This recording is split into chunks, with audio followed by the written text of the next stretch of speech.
नमस्कार दोस्तों। वक्त से लड़कर जो नसीब बदल दे, इंसान वही जो अपनी तकदीर बदल दे। कल क्या होगा कभी न सोचो, क्या पता कल वक्त खुद अपनी तस्वीर बदल दे। भाग्य बड़ा या कर्म, ये सवाल तो चलता ही आ रहा है। गीता में भगवान श्री कृष्ण अर्जुन को कर्म करने का उपदेश देते हैं। श्री कृष्ण अर्जुन से कहते हैं कि राज्य तुम्हारे भाग्य में है या नहीं, ये बात की बात है, पर तुम्हें पहले युद्ध तो लड़ना ही पड़ेगा, अर्थात कर्म तो करना ही पड़ेगा। एक कहानी है जिसके भीतर बहुत बड़ी सीख छिपी है। एक नदी के किनारे उसी नदी से जुड़ा एक बड़ा जलाशय था। जलाशय में पानी गहरा होता है, इसलिए उसमें काई तथा मछलियों का प्रिय भोजन जलीय सूक्ष्म पौधे उगते हैं। ऐसे स्थान मछलियों को बहुत रास आते हैं। उस जलाशय में भी नदी से बहुत सी मछलियां आकर रहती थीं। अंडे देने के लिए तो सभी मछलियां उस जलाशय में आती थीं। वह जलाशय लंबी घास व झाड़ियों द्वारा घिरा होने के कारण आसानी से नज़र नहीं आता था। उसी में 3 मछलियों का झुंड रहता था। उनके स्वभाव भिन्न थे। अन्ना संकट आने के लक्षण मिलते ही संकट टालने का उपाय करने में विश्वास रखती थी। प्रतियों कहती थी कि संकट आने पर ही उससे बचने का यत्न करो। यद्दी का सोचना था कि संकट को टालने या उससे बचने की बात बेकार है। करने कराने से कुछ नहीं होता, जो किस्मत में लिखा है वह होकर रहेगा। एक दिन शाम को मछुआरे नदी में मछलियां पकड़कर घर जा रहे थे। बहुत कम मछलियां उनके जालों में फंसी थी, अतः उनके चेहरे उदास थे। तभी उन्हें झाड़ियों के ऊपर मछलीखोर पक्षियों का झुंड जाता दिखाई दिया।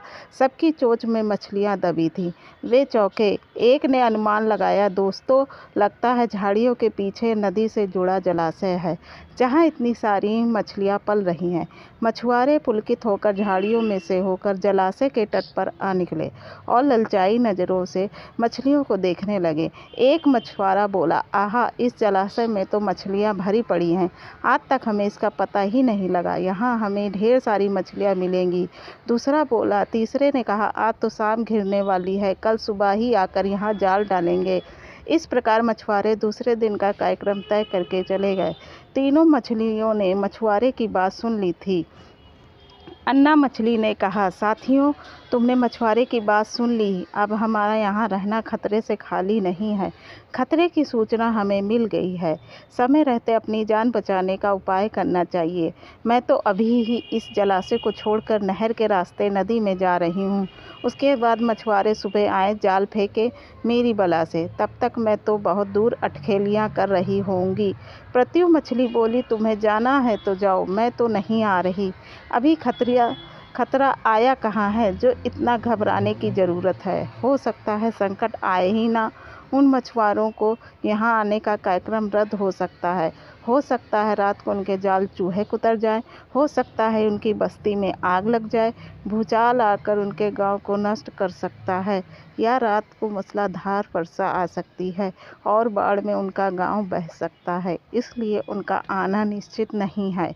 जब वह आएंगे तब की तब सोचेंगे। हो सकता है मैं उनके जाल में ही ना फंसूं। यद्दी ने अपनी भाग्यवादी बात कही। भागने से कुछ नहीं होने का।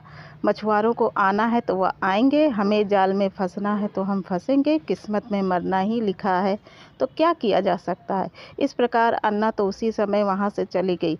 प्रत्यु और यद्दी जलाशय में ही रही।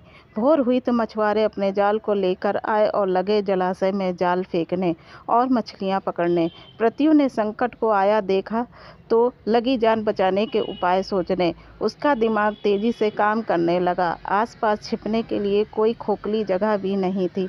तभी उसे याद आया कि उस जलाशय में काफ़ी दिनों से एक मरे हुए ऊदबिलाव की लाश तैरती रही है।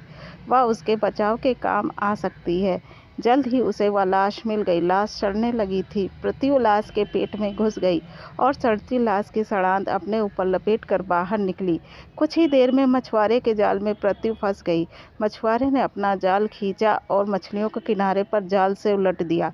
बाकी मछलियां तो तड़पने लगी, परंतु प्रत्यु दम साधकर मरी हुई मछली की तरह पड़ी रही। मछुआरे को सड़ांध का भभका लगा तो मछलियों को देखने लगा। उसने निश्चल पड़ी प्रत्यु को उठाया और सूंघा।